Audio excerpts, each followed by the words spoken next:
Okay, all good. Welcome from the beautiful Silvermine Nature Reserve. It's part of Table Mountain National Parks. I always ask my guest to choose the walk, and Almi has chosen this place, maybe not knowing that it actually holds quite a special place in my heart as well. My family, mother and father, used to live here, not far from here, maybe about 200 meters to that side. They lived here. My father was part of the Cape Town Conservation Council. I'm talking about pre-1966, if I'm not mistaken. And they lived here with 5 children at that stage. I'm the youngest of 7.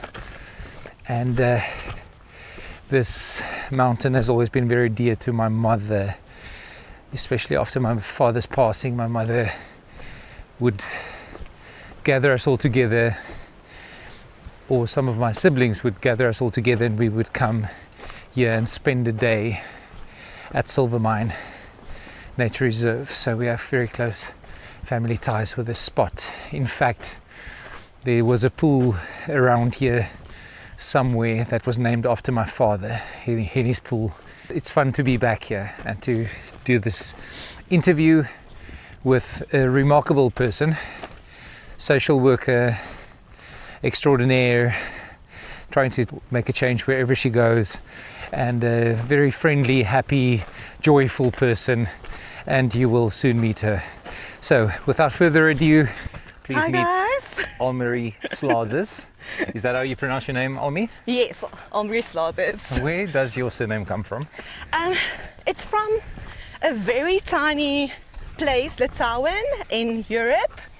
So it's actually a very long story, but my great-great-great-grandfather worked in the mines, and he worked with dynamite, and he came to South Africa during the gold rush area, diamond area, and he came here, got married, and then disappeared.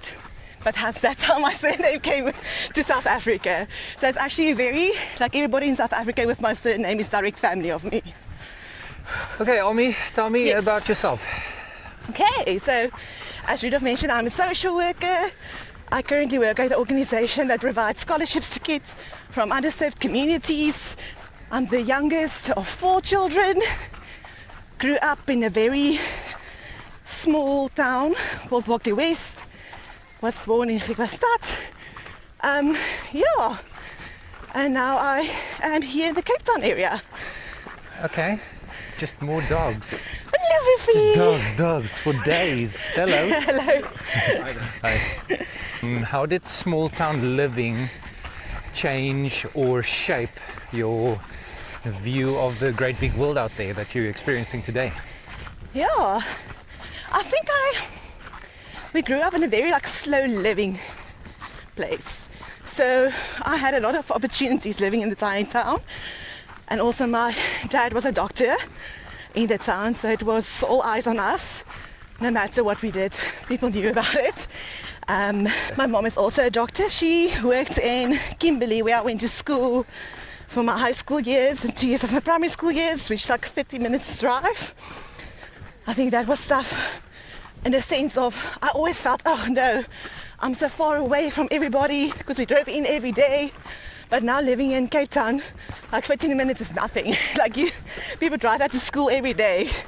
So I thought it's so far away. So far. And I can't spend time with my friends because they're so far. But actually it's normal. But we lived next to the river, which was amazing because we could go kayaking and swimming and anything at any time.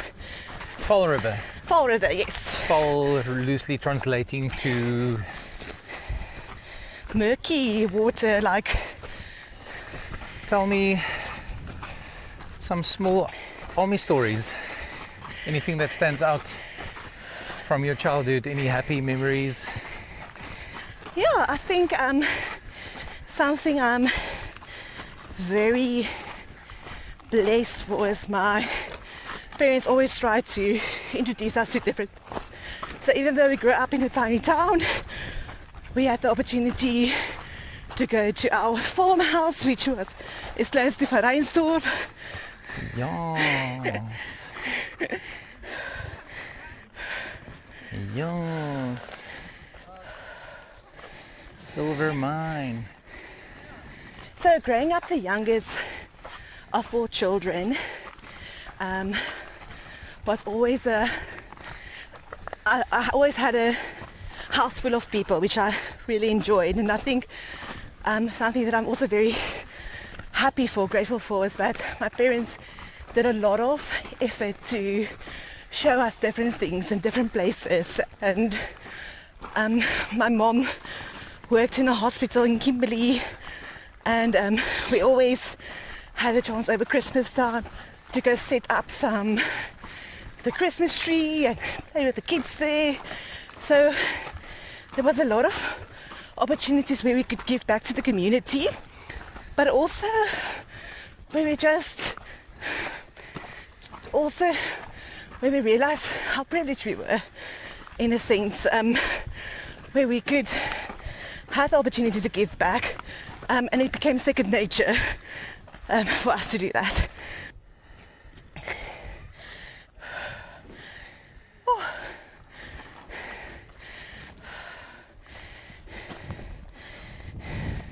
I think we started off running today. I think we should slow it down. You come from a family lineage of extremely strong and respectable women. Yes, so actually from both sides of the family. Okay, so tell us about that, because it seems to be the story of your life. Your sister being a reverend, your mom being a doctor, all these strong women in the Slazus and Van Zyl lineup. Van Zyl, yes. So yeah, go. Yeah, my brother-in-law always teases and said, like, we all have a Slazus Van Zyl woman instinct in us, which means like we always say yes to things and then we figure out how to do it. Oh, that's a good philosophy to have, though. Yeah. I mean, but taking from my mom's side, my grandmother was also a doctor in a time where women weren't doctors. She was actually very hello. So very ahead of her time. So she started the first family planning clinic in Wellington, in a time where family planning wasn't a thing. So she, when she started, after she studied, she wanted to join the military, but they didn't have uniforms for women to join. So they actually had to get imported from England so that she can be a doctor in the military as well. wow. So, yeah. And saying like my sister, she's a reverend in a very small, in Parow, a very small town. Before that she was in Springbok. But yeah, very strong, very dedicated. Always trying to figure things out, which is not always a good thing, because asking for help is a bit difficult for all of us. One of the reasons I went into social work was we, growing up, even though my parents did the best they could, and we were never taught the language of emotions and how to express yourself. And how to express yourself and how to actually, again, ask for help or say that you're struggling. So part of my studies was to help other people figure that out as well. Mm-hmm. So a big thing of what I do is not traditional social work, but more counseling side. So I always say my main goal is to help people understand their emotions and what to do with that. Knowledge is power. Yeah. It's a rough uphill, this first one, sure. Gorgeous.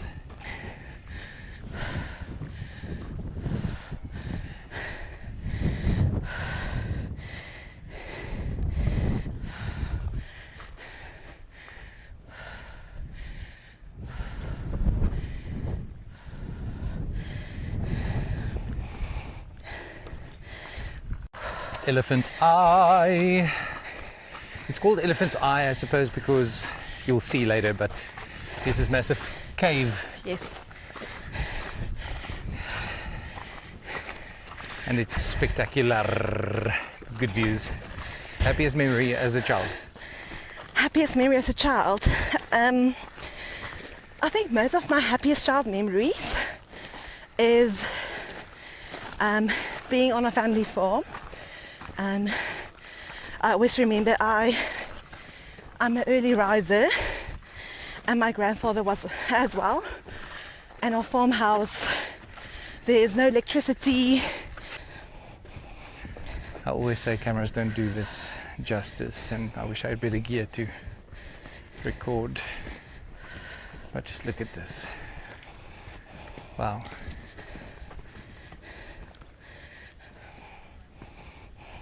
Hey, Boof. Where's the cat? Where's the cat?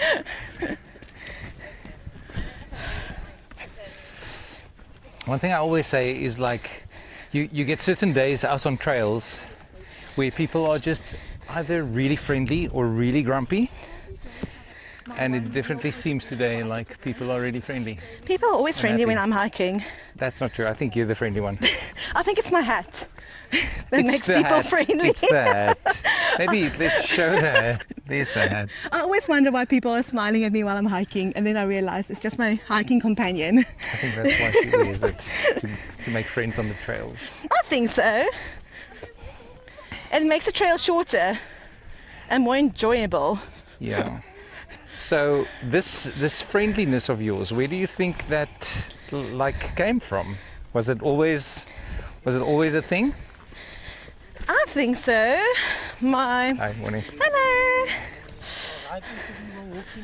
Yeah, we're streaming, dude. We're streaming.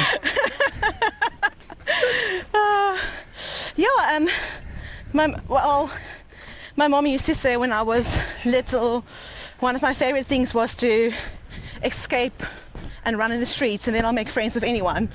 So when's the last time you were really grumpy? Grumpy? Yeah. Like angry or grumpy? Like angry. I know you've got a bit of road rage. I do, and then that's the only time when I swear. Tell me about your neighbor. Oh my goodness. But I think that comes from my core. Like when things goes against my core or against my values, or when I feel like there's injustice, then that's when I have this sense of, I don't know, I've got this rage inside of me. And I think I always wanted to be the voice for people who are not able to speak up for themselves. Our neighbor have a pit bull, the cutest little sweetest dog. One of our other neighbors was walking in the street, and the dog, they were speaking, my neighbor was speaking, and the gate was open, and the dog ran out and charged at another neighbor. And she stopped and she just screamed like this, "Listen, call back your dog, call back your dog." And his girlfriend was like, "Haha, no, they're not doing anything," and I'm hearing this screaming. So I went out, and finally he called back the dog, and then he started screaming at her like, "Yes, walk now, the dog is here, like walk." And he used like obviously a racial slur, and that's when I lost my cool completely. And I don't think I ever screamed at anybody or howled at everybody, but like, I was like screaming at her like, "Hey, like you can't talk to her that way." Oh my goodness. And then I was like screaming at him. There was a case where his girlfriend was screaming and had a whole match where my sister actually went out and told her, "Listen, come and wait in our home," because he was choking her at the stage. But then she said no, she's fine. She climbed in her car and she drove away.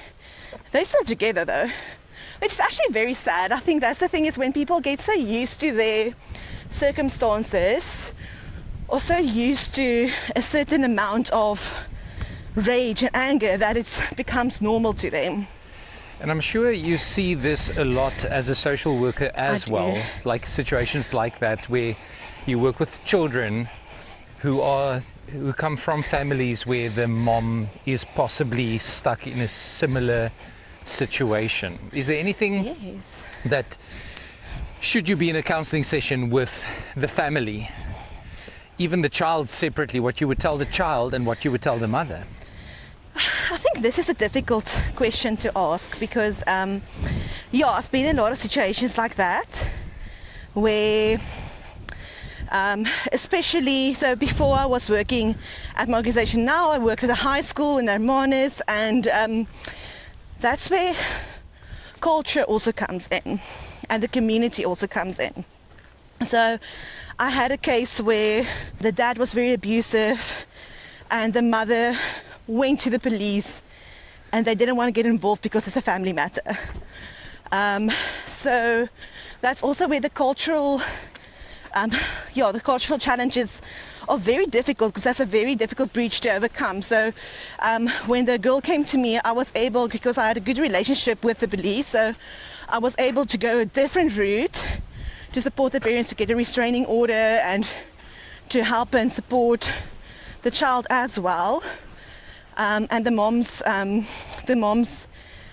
worker, or the person that she works with, she was also very supportive, and they stayed with her for a while.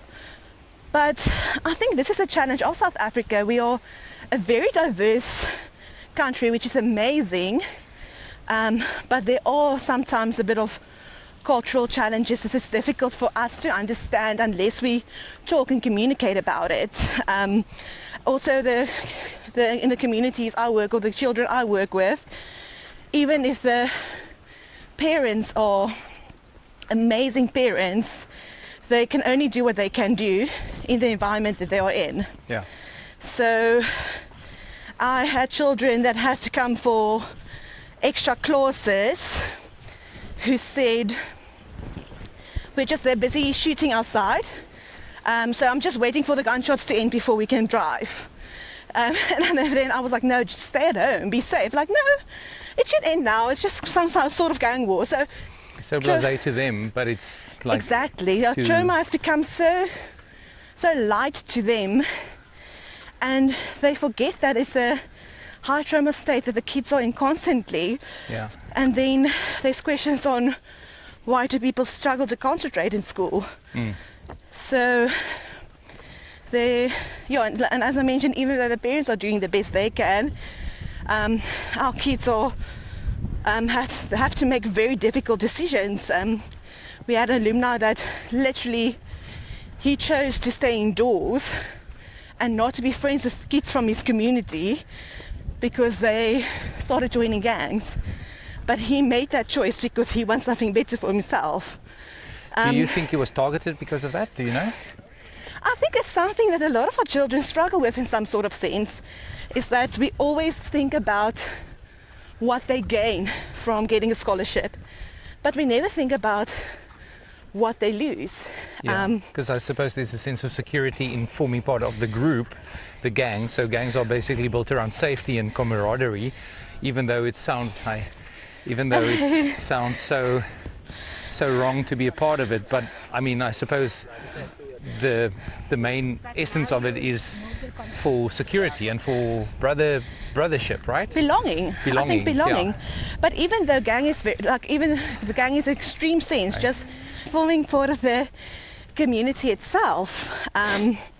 They've got this saying that if you want to do better, they say you pretend that you're being white. Like, that's just a saying that there's in certain communities, where it's like you don't feel like the community is good enough for you. So even though it's not as hectic as joining a gang, just you wanting to do better is being seen as you don't want to be part of the community anymore. So it's you're gaining a lot, but you're also losing your childhood friends. Yeah. And it's difficult, and obviously there is sometimes difficult choices that needs to be made that we won't understand. Yeah. Once you are matriculated and you can leave the environment completely, that's an easy break to make if you don't want to be part of it. But what do you do when you still have to live in that environment for maybe 2 or 3 years before you can finish school, and now you have to break free from it with a few years still to go?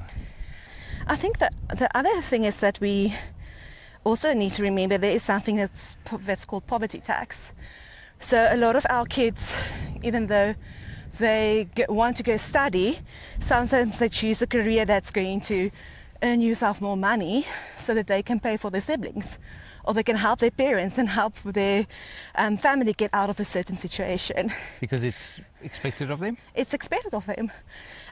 Some of them very verbally, other of them not that verbally. But it's even though they are given opportunities and we're helping them, there's still things, depth in the sense that they have to pay to help their family out of their situation. Wow. So there's a lot of depth in things that we don't always comprehend or don't always understand. It goes much deeper than what we sometimes think. And I mean, to break it is it's an easy sounding theory, but nope, there's layers to it. Definitely. And once you peel back one layer, there's a whole ant's nest that you need to work through before you can start thinking of peeling the next layer. Yeah, definitely. And I think that's something that we are definitely attempting to do with the program that we run. Is we don't only support them to going to school, not only give financial support, but we give social support, emotional support. We do a lot of workshops on how to be a good leader, and not only a leader one day, but to lead where you are now. How to make difficult conversations, how to build a network, because one of my colleagues always say your network is your net worth. So how to be able to step into a place and being able to communicate and connect with anyone, to help them, that give that little bit of edge or a little bit something different from everybody else.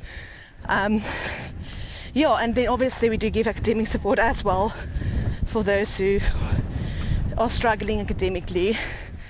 But to think holistically as a person, how to help them become the best version of themselves that they can be.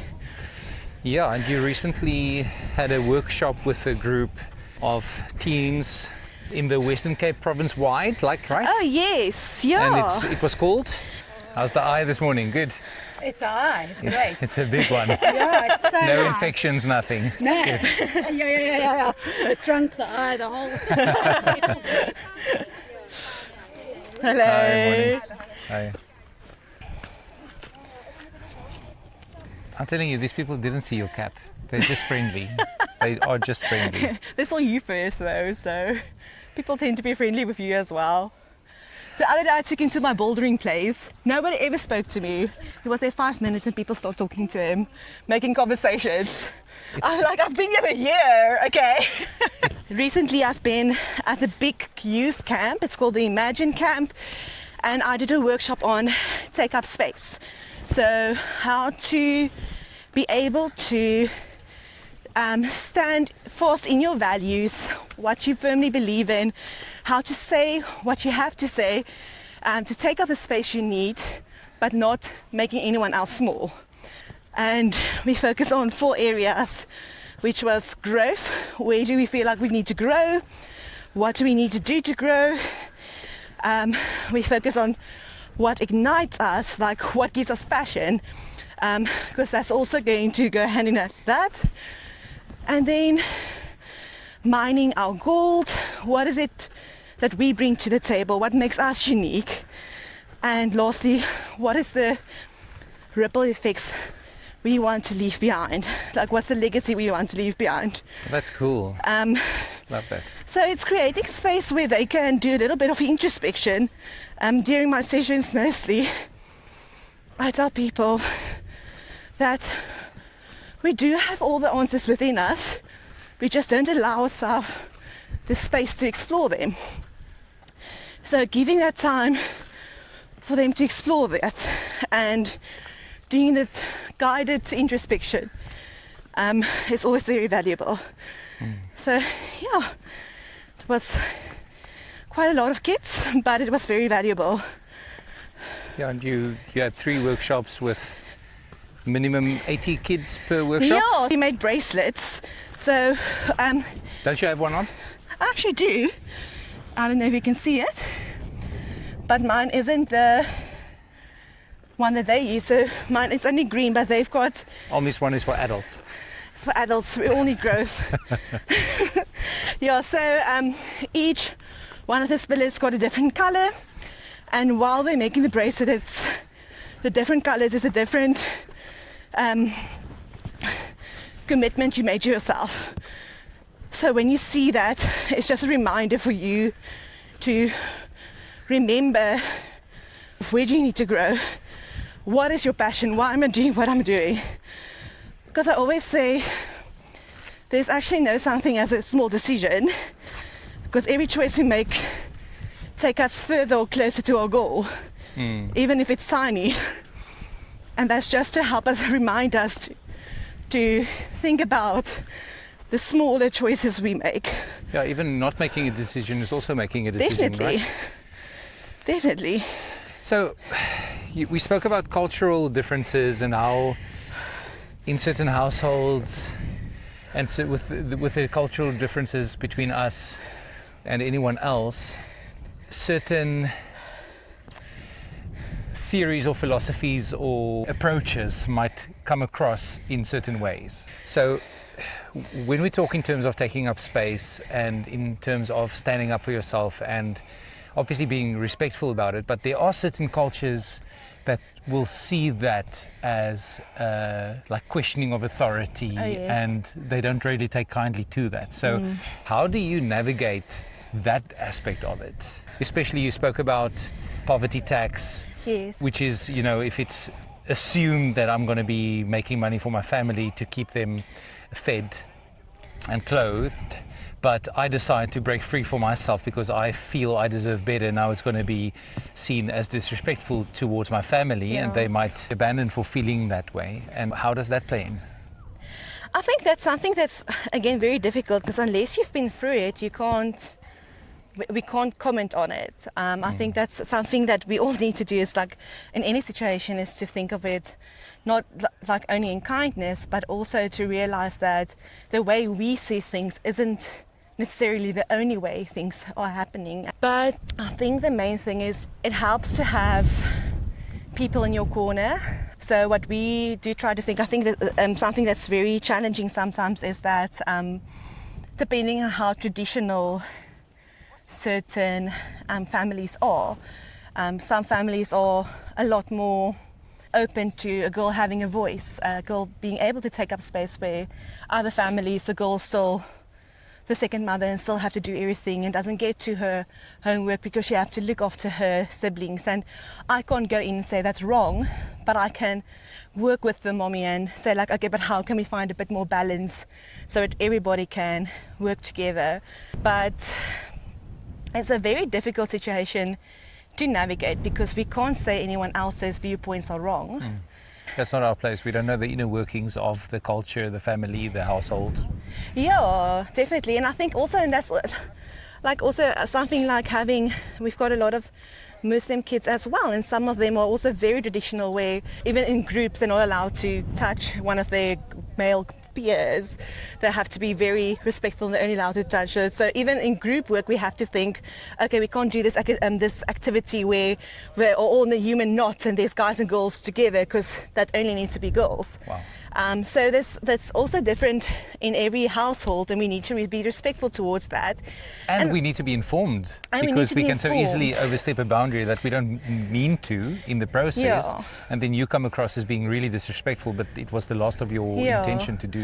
And I think it's, again, addressing things with curiosity.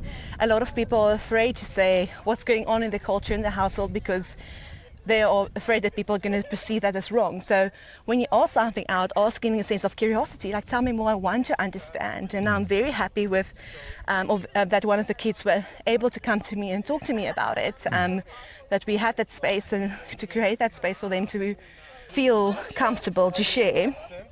Hi. Hello. Hi. Yeah, I guess curiosity already opens you to having the conversation, which I think the whole country can actually benefit from, regarding our really complicated history. If we just approach it with curiosity and kindness, I suppose that's one of the best way to build. And also to take ourselves out of the equation. It's not about us. It's not about again, what we think and what we feel. Yeah. It's in that space, it's understanding what they think and what anyone else thinks and what they feel. Yeah. And from there, if they do ask our opinion, we can give that, but again with kindness and with care, and not with judgment, because I think there's too many judgment anywhere where we go. That's true. And I love that. The curiosity is the key, I think. That should be a t-shirt. Curiosity is key. Once I want to make a line called passive aggressive shirts, but that can also be there. Like something like, this could have been an email. I think curiosity is the key. From the social worker. It's the social worker's line of t-shirts. A lot of times we feel that way, okay? I trust this email doesn't find you. Exactly. Stop finding me.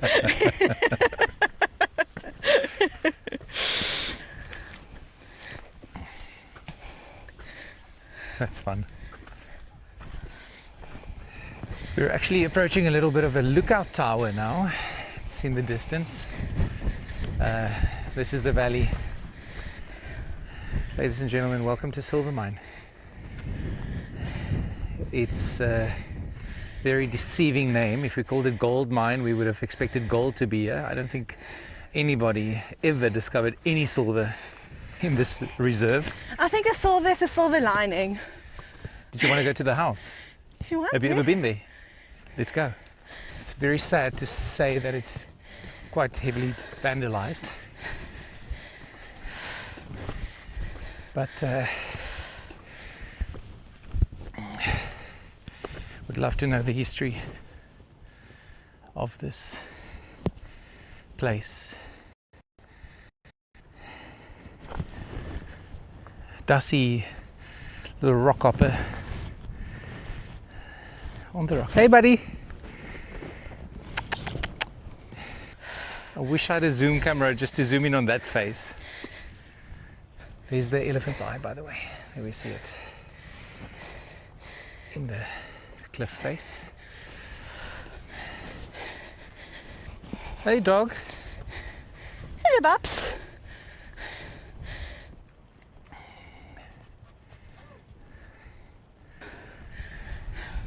And every time you get here, it looks a little bit worse than the previous time.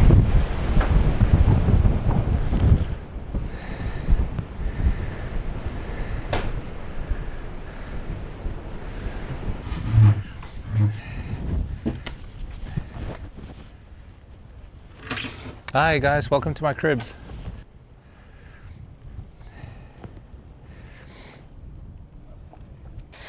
As you can see, I'm bringing my snake hook with me today. Couldn't take it with to the Philippines for Kimi's interview, but I can sure as hell put it on my bike for today in case we meet any friends along the way. Yeah, she said he touches. Yeah, I came to wrestle. Okay, cool. Ever found any with it? No, not here, not here. I'm expecting a few mountain adders, maybe a puff adder or two, but nothing so far. Well, good luck. Thanks. Thank you. I seem to leave them alone rather than prodding them with sticks. I mean, it's the better option. It is a better option. Yeah. Love this neck of the woods. Good choice for today, Almi. Good choice. Thank you.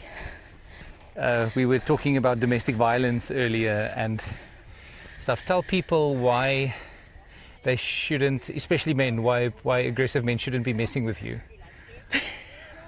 Tell us, come on. It's not bragging if I tell you to tell them. I'm not sure what you're referring to. You know what I'm referring to. You know. Goodness, I've got a black belt in karate, so You won't be Just messing with saying. Almi. I don't think many social workers can say that. The social worker with a black belt, that's going to help you with dangerous communities to go into and go and equalizer that stuff, get people out.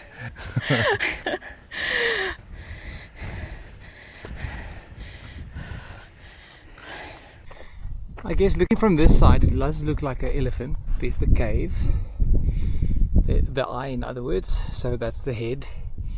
The trunk probably comes down here. I'm just not certain from which angle you will see the elephant and the I best? That'd be interesting to know. I've lived here my whole life. I've only asked this question now. Okay. So in the far distance we have Table Mountain. Right next to it, that little peak, that's Devil's Peak. So we're quite far from it. And then we have the northern suburbs over the Woodstock area. And then towards this side we have Muizenberg. You can see the long beach over there. And in the far distance we'll see Gordons Bay, Strand area.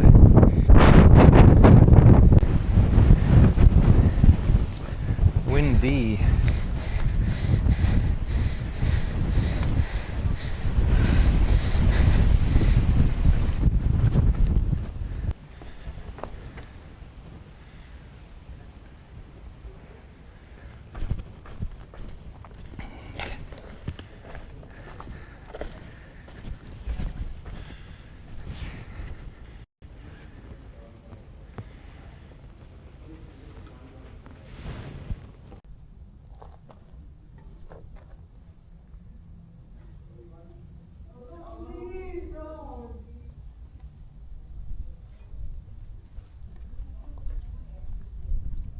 We are here.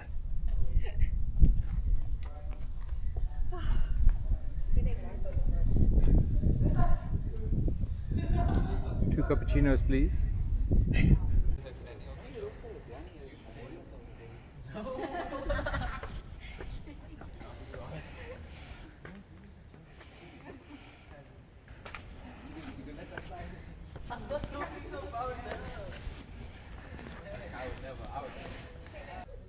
Okay, Almi, you ready to turn back? Yes. That was a beautiful spot, Elephant's Eye.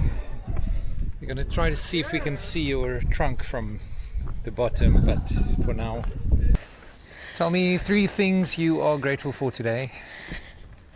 My cats. Always grateful for them. I am a non-official, official crazy cat person. But I mean, once you get a cat, then you tend to become one. I'm grateful for making life, like moments count, in the sense of making life worth living. Creating moments that we can remember. I'm grateful for the pretty weather. Grateful for being able to still do things like this. I'm grateful for life.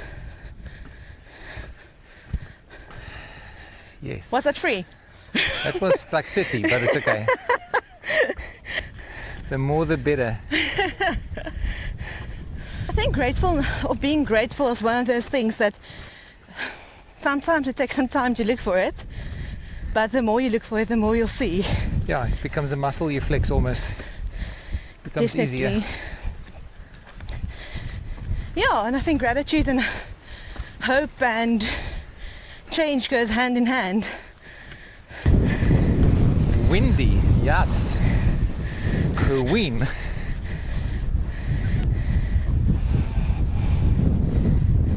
Your life as a social worker, is there any like horrific case that you can share, like extreme cases or anything that's really stood out for you so far? Yeah, if I think just by off my hands, the case that hit me the most, it was within the first year I was working. There was this 15-year-old boy that was very defiant. He was challenging authority, challenging teachers, didn't do his homework. So then he was referred to me, and I went to look at his profile, and I saw how he was taken away from his parents' house, from his mother's house due to severe abuse, how social workers were involved, how he moved from one home to another home, but nowhere anyone stopped and thought, oh, maybe we need to counsel this guy.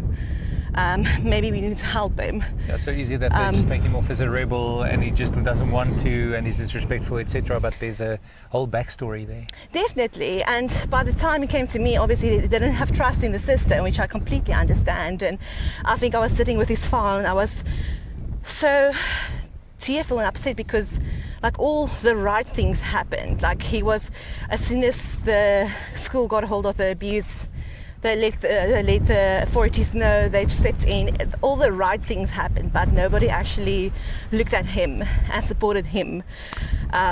So, yeah, we did walk a path together, but he also changed school. So that's also I think that's also part of being a social worker, being a counsellor, is like you don't always know where the people end up.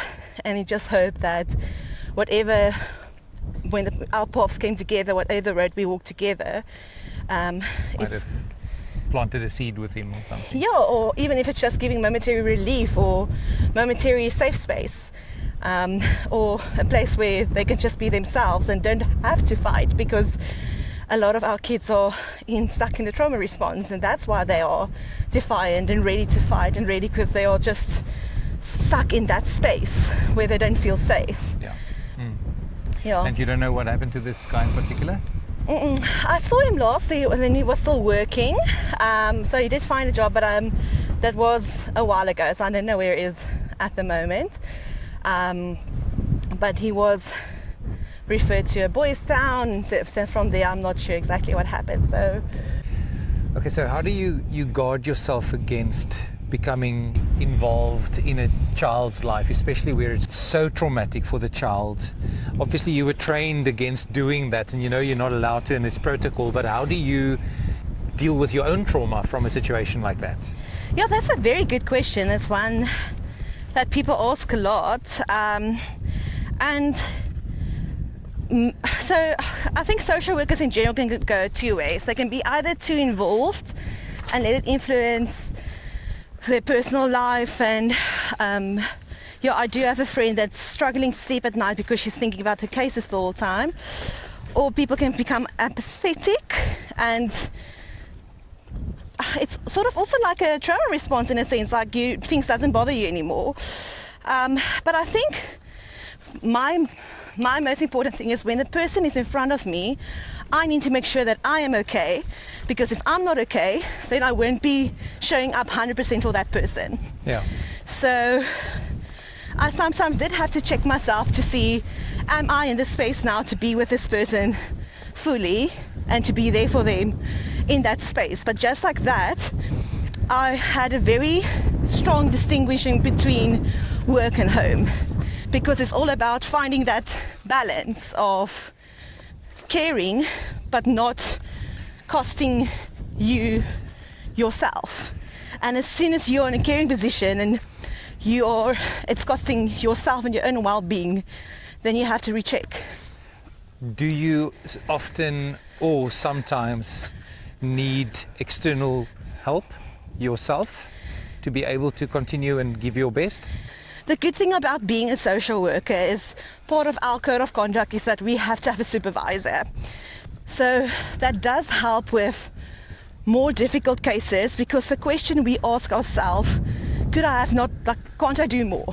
What could I have done differently? And that does help to put it in a different perspective. And having that little bit of peer supervision and having like-minded people in your profession, knowing how to deal with certain things and also bouncing ideas off them, and just to see whether you are okay and you did what you could have done. And also, we are human, we are going to make mistakes, to learn from that mistakes and to see how you can be better in the future as well.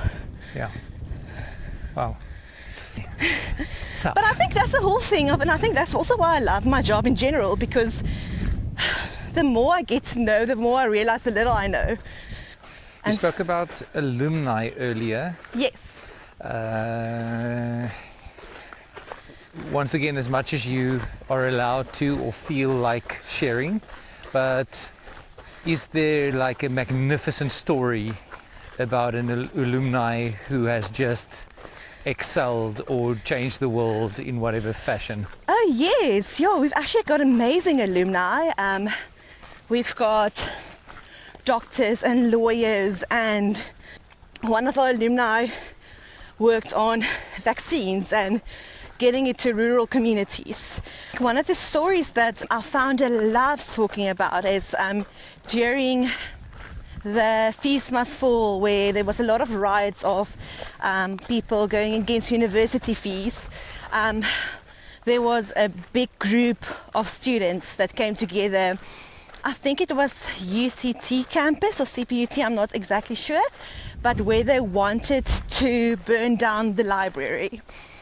And with all the anger and everything and mob mentality, one of our alumni actually stepped up and said, remember guys, if we burn down the library, then the next R1,000,000 is going to be fixing the library and not going into fees. Oh, wow. And like that, the crowd just disappeared.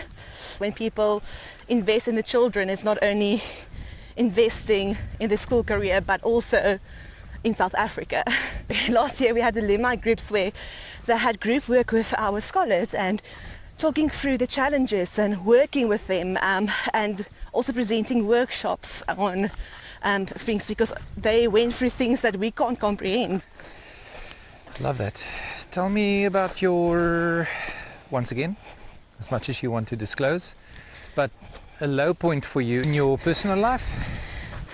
I think when my dad's health deteriorated, so he was born with a very unique illness, which meant his bone density got very fragile. So the older he got, his bones in his body started to giving in. And part of that was his back mostly, where his vertebrae deteriorated. And he had, I think, 6 or 7 back operations.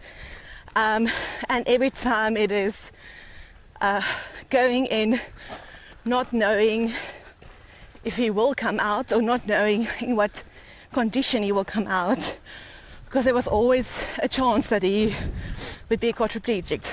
Watching this strong, independent man, seeing how he goes from being able to do anything to at the stage he's in a wheelchair. So that was quite a difficult process, because also mourning for him, for his future, because I think he saved, or he worked a lot, he saved all his time and effort for one day when I'm going to retire. And then now he can't do the things he wanted to do because he's in a wheelchair. And also I think I'm sad for him, but also for the promises that was made for between him and my mom, and everything forward looks differently. So it was very tough seeing that process and seeing the light goes from his eyes while he struggled to navigate that and struggled to find the new way of living. I think there was a lot of challenges, and where at a stage where I had to be the support system for my parents, but I was also going through a difficult time, especially the last one, having to navigate these emotions and feelings and being there as much as I can, but also having this, I don't want to say sadness, but also the sadness for him and for what he's going through. But I have to say it's such an inspiration, because even though he had all these challenges, he did work through them. After a lot of convincing, he did go for physiotherapy and he became stronger, and he took his first steps again last year with help and support. But it's great to see him becoming more independent. So how do you navigate that as a daughter who sees her father in that state? I think there was a lot of denial in our family.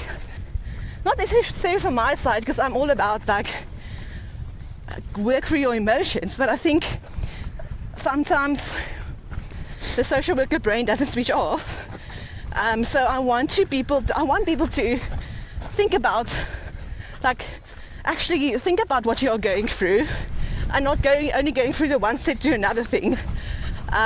So my mom was in denial so much that they didn't want to buy my dad a wheelchair before these last 2 operations. So I went out and me and my sister went to buy him a wheelchair, because my mom was like, no, but he'll be able to walk again, or he'll be able to do this. So Hope is a strange thing, eh? and I think that's a challenge, because we never want to tell people you're not allowed to hope. But I always say, let's help them dream the right dream. Let's help them hope the right hope.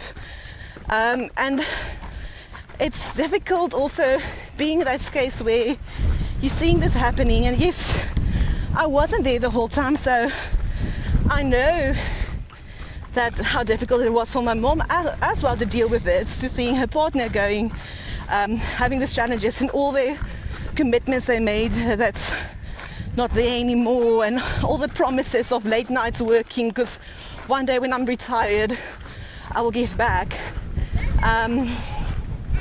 So being there, it's quite difficult to be in the role of a child still, if you have to, because I took in the role of a, you can say, like parenting vibes, and I parent my parents and trying to work through their emotions, and I was the one that arranged physiotherapy. I was the one that did all their things when they were ready, obviously.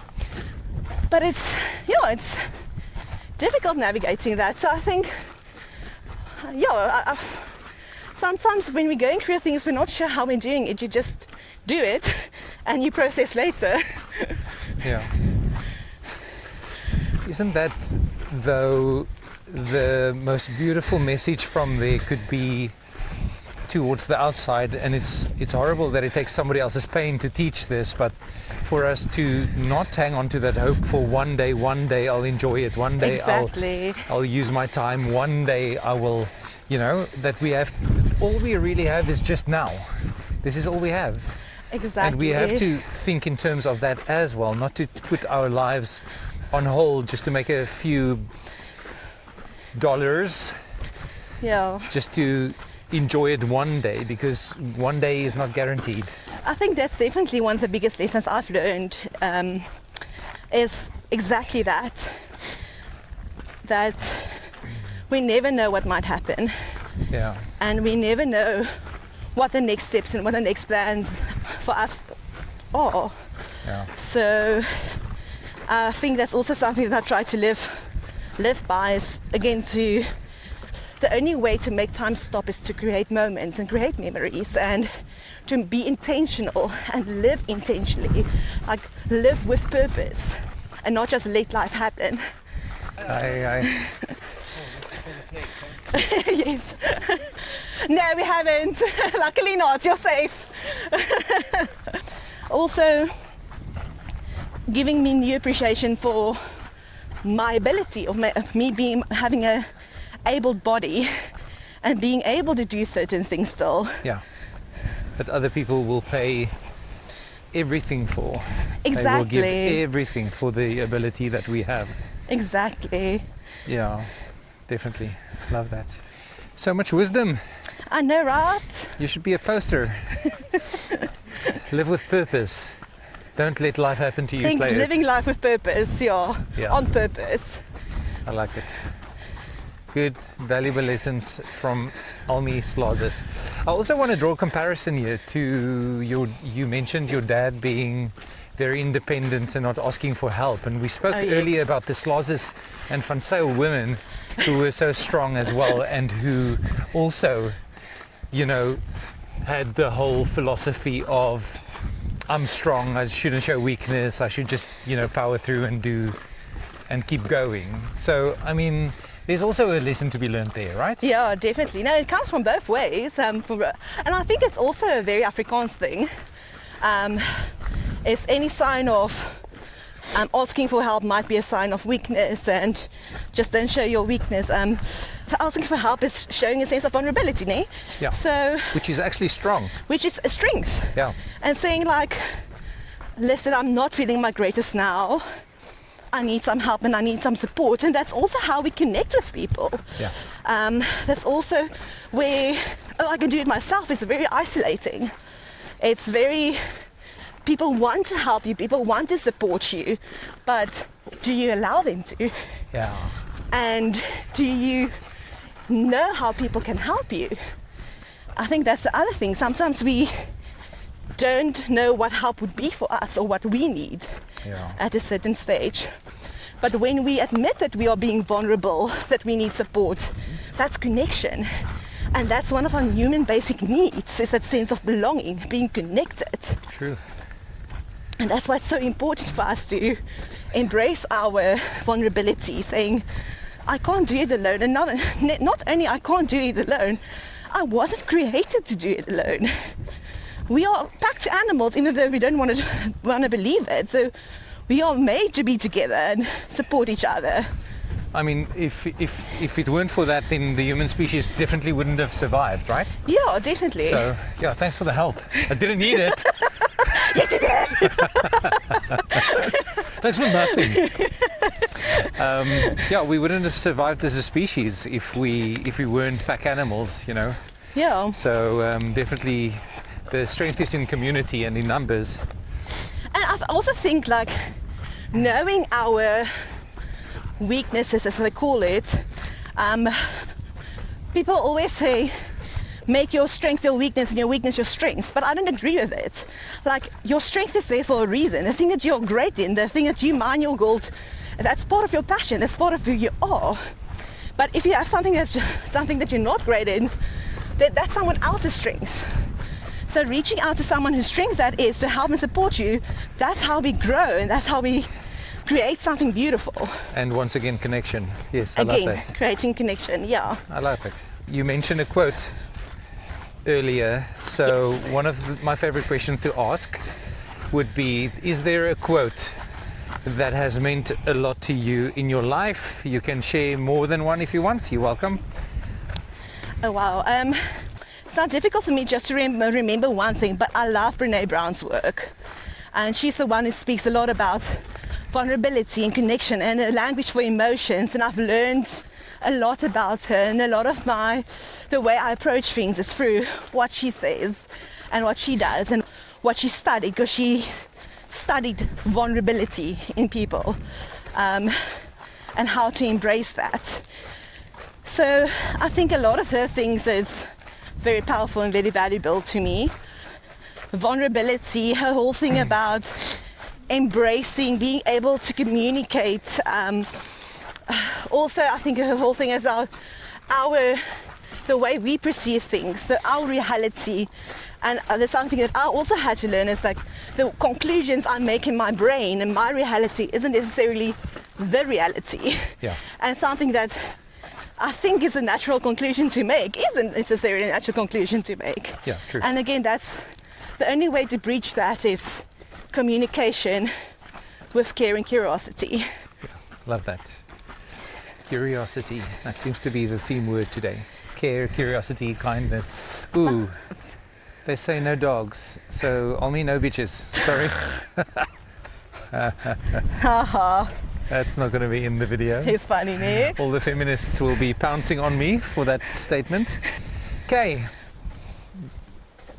This last part is usually my very favorite segments. Very cliched question, which you hear very often, but I love to ask this question because it says a lot about a person. You are hosting a hypothetical Yes. dinner party. Any guest, 5 of them, dead or alive, who are you inviting? Okay, so definitely Brene Brown. Sorry for her, she's coming. I would love to, if I look back, I would love to invite my grandfather. He passed away when I was, I think, 10. No, I was older. No, I was 10 years old, I think. 10, 11 years old. And he also was a social worker. Living in the life where men weren't social workers, just having to talk to him about the challenges he went through. I did a course in play therapy, and the person presenting the course, she's also amazing woman, Dr. Hani Skuman. She also knew him. They worked together at some point, so it's amazing to see again how he still somehow crosses my road without me actually having, knowing him as an adult. Okay. So 3 guests left. I think I would like to invite my past self. Can I do that? Why not? I did say anybody alive or dead. If you can raise somebody from the dead, you might as well time travel. So why not? Okay, yeah, your past self. Like a little me. I think like baby Almi. No, not baby, but maybe let's say 13, 14, 15, that stage. I think something that a theme in my life is belonging. How I crave belonging, and how as a teenager how I chased people in order just to feel accepted and feel that belonging, and I would just love to talk to her, and maybe Brene Brown to talk to her as well since she's there. But just this is something she said, this is a quote that we can say, but she said there's a difference between belonging and fitting in. Fitting in means you change yourself to fit into a certain group. Belonging is the authentic self, and you get people who accept you for who you are, because that's only how you can truly belong. Which fits so beautifully with your workshop theme, taking up space. Just full circle, eh? Exactly. So, okay, so that's 3. 3. I think actually I would like to invite my grandma as well. Would love to hear how the military was and how it was being a woman, being a doctor in that time, and her challenges that she went through. Is this the grandpa's wife? Yes, so the social worker and the doctor. Yes. To have them reunited. And let's have Carl Jung there as well. Carl Jung. Yes. So he's the father of positive psychology. Yeah. He was the one that was from the Second World War, that studied people in concentration camps and seeing who survives and who doesn't, and whose spirit breaks. And in that sense, and that's where the birth of positive psychology came. Look where we are. It's beautiful. That's beautiful. Okay, what are you preparing for them? My genade. That's a very good question. I don't have a signature dish. I don't have anything specific that I feel like is a signature dish.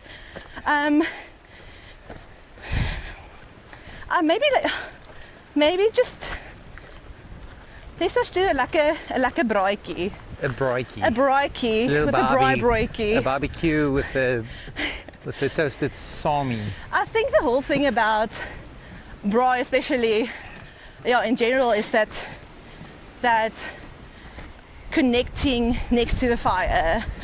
And I would invite them for the whole process, like creating the fire, the whole thing, and afterwards sitting there. And what for dessert? Ooh. This is not fitting in with the braai theme, but I would just say creme brulee. Creme brulee, which you're making, obviously. Which my brother can make for us. He's the gourmet chef. I can't make it, but I'll learn. For Brene Brown, I'll learn. You'll learn. It's for Brene. It's for Brene. It's for Brene. For creme brulee. Creme brulee. Don't tell her that. That's funny. I named this dish after you. Not stalkerish at all. Not at all. Awesome. Love this. And last question, is there any song that you would encourage our viewers to listen to that you have gained anything from, even if just something as trivial, quote unquote, as a feel-good song, or something that you've learned from, something that's carried you through dark times? Yeah, that's a very good question. So I love Majosi and Jeremy Loops, and all their songs are pretty much feel-good songs. But I'm gonna say, gaan nou weer praten. Hello, hello. Yeah, we saw you at the. Yeah, Oh, yes. snakes. Yeah, Yeah. GoPro for the win. You guys were quick. Did you run? Bye. Hi. So I think for me, something that a song that I love from Jeremy Loops is Still I Found You, and I always saw that as a song for someone else, but it was actually a song where I find myself again. Oh, that's nice. So yeah, I think that's definitely something that I listen to. I think Jeremy would approve. I think so as well. He would approve. Okay, we're going to show you the dam. The dam wall. Damn. The root of dam. Apparently. Yeah, Ruse Dam, Ruse Pool. Ah, man. So you can see far off there are some tents set up, and people actually can picnic there as well. No camping, unfortunately, only day camps. But Almi, it's been a Yes. pleasure. Yes, thank It was you. fun. Well done. Thank you. And it was fantastic doing this with you. So much wisdom. I'm pretty sure that we got a lot from it. I hope the lung burner has been okay for your heart and for everything. Yeah, Because it started rough. we're good. We're good. It started rough. It started rough. It got better at the end. It did. It really did. It evened out. I could breathe and I could speak. That's good. Okay, we're going to go have coffee now. Okay. Well done. Thanks. Bye. Bye.